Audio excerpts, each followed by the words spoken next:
Hello and welcome, and thank you so much for staying with CNN News 18. We are talking today about the second phase of polling in the picturesque Wadi-e-Kashmir. We're talking about heaven on earth. It is for everybody to behold.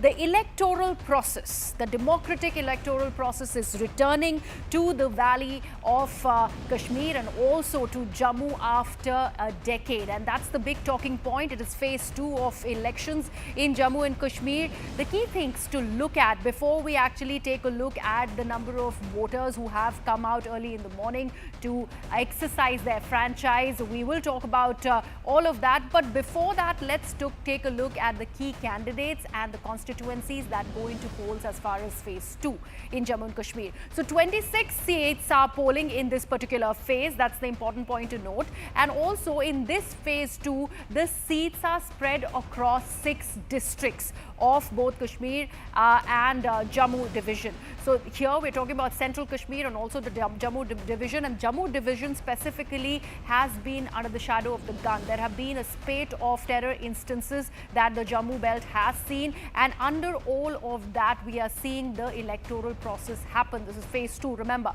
Now, if we take a look at Bharatiya Janata Party, which has a stronghold in the Jammu division, it is contesting on 15 out of the 26 seats. Now, 15 seats from Jammu and Kashmir, the valley, and 11 from the Jammu region alone. So 5 from Kashmir, where BJP has yet not been able to make any mark. So that becomes a key aspect when it is about the Bharatiya Janata Party. If we go ahead and further look at what's in store for the other political parties, before we do that, we also have to understand that there are about 239 candidates who are contesting in this phase alone. Remember, 10 years later, elections are happening in Jammu and Kashmir. There is a problem of plenty. Never before has Jammu and Kashmir really seen so many candidates in the poll fray. So that's something new. But when we talk about the female representation of the female candidates, you can see only 3% of the candidates in this particular phase are women. The last time around in phase 1 of polling, you had seen 2 important women candidates. One of them was Iltija Mufti, who makes her poll debut. And she, in fact, was contesting from the PDP bastion there, and that was something that we were looking at. And this time around, there's just 3% of the female candidates who are out there to in fact see what really happens when it is about their fate. Now, if we take a look at the first phase and the voter turnout in the first phase, this was much talked about, that the voter turnout has been promising. 61%, remember, that Jammu and Kashmir really saw when it is about people going out there and exercising their franchise.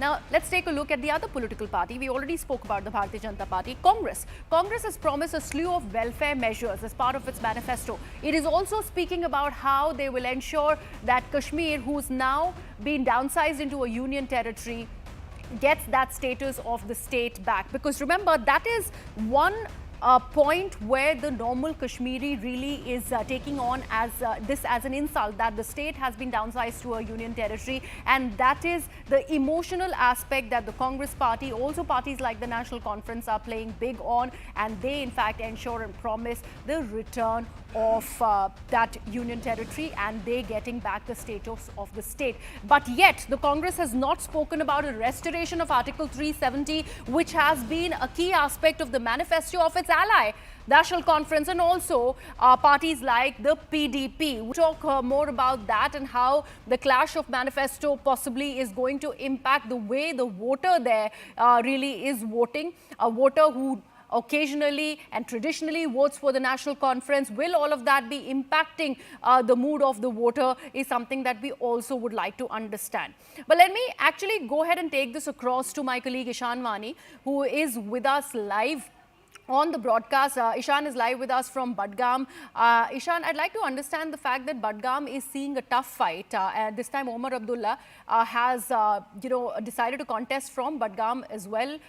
Other than Gandarbal, this is a safe seat that he's looking at. But just break down that dynamic for our viewers. How safe exactly is Budgam really for Omar Abdullah, considering there is a Shia domination there that the NC will have to fight?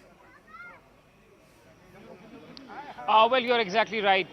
But the member of parliament who was recently elected from Srinagar Lok Sabha seat, he had a good amount of vote in Badgam as well. If you look at the data and dissect it, it essentially means that they had good vote share in Badgam constituency, and that is why precisely they chose to, field Umar Abdullah here. In Gandarbal, he has been not active so much on the ground, and that is the reason, one of the reasons why, we are seeing that there has been a brewing, anger among people that who their candidate will be, because National Conference there has been attempting to field Umar Abdullah for a very long time. It's a family bastion from where grandfather, his father, and then Umar Abdullah also contested and became the chief minister. You also have to look at the dynamics of it from the fact that Umar Abdullah lost the recently held Lok Sabha elections.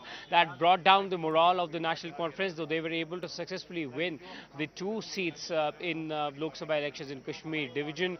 But what it did is that it lowered the morale of the party. And to ensure that the morale remains steadfast, they have fielded Umar Abdullah from two seats. One is in Badgam and one is in Gandarbal. This is the Badgam seat. You will see a queue of voters around this location here. We'll try and speak to some of them. We have a young voter here who will speak to us. We'll tell him that युवाओं के क्या मुद्दे हैं इस बार आप election में आ रहे हैं. ऐसी सीट रही है बडगाम जहां से काफ़ी सारे लोग आगे चुन के आए हैं. जी सर, हमारे यूथ की ज़्यादा ये डिमांड रही है कि हमारा ये मसला कि अनएम्प्लॉयमेंट यहाँ पे ज़्यादा है, तो हम यही चाहते हैं कि हमारे अनएम्प्लॉयमेंट मतलब दूर हो, और हमारी जो कैंडिडेट है उनको ये मतलब हमें उनसे उम्मीद है कि हमारा ये मसला हल हो.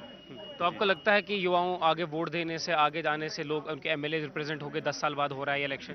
जी जी जी सर, क्योंकि इस साल मतलब इस 10 साल के बाद इलेक्शन हुआ है, तो मतलब ज़्यादातर मैंने देखा है कि पार्टिसिपेट ज़्यादा यूथ करते हैं.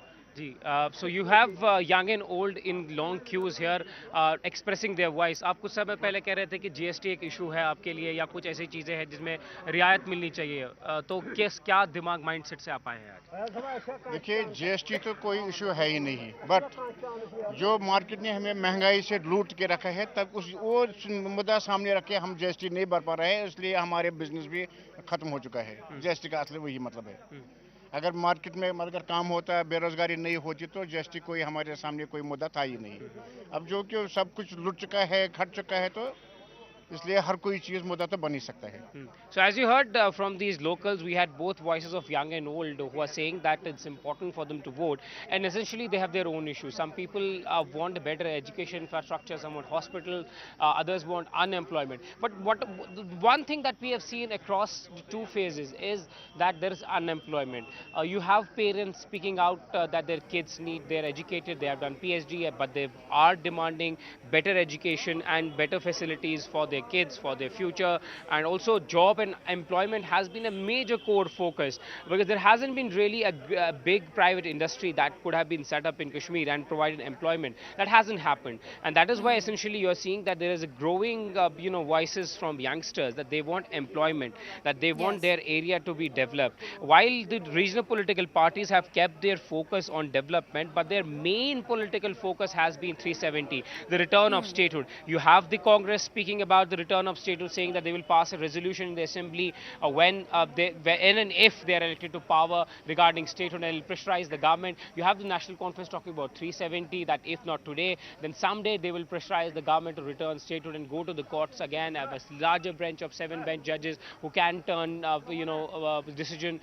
But yes, on the ground, young and old, everyone coming out here, but the battle remains that there are key candidates like Umar Abdullah, Ravindra Rana of the BJP.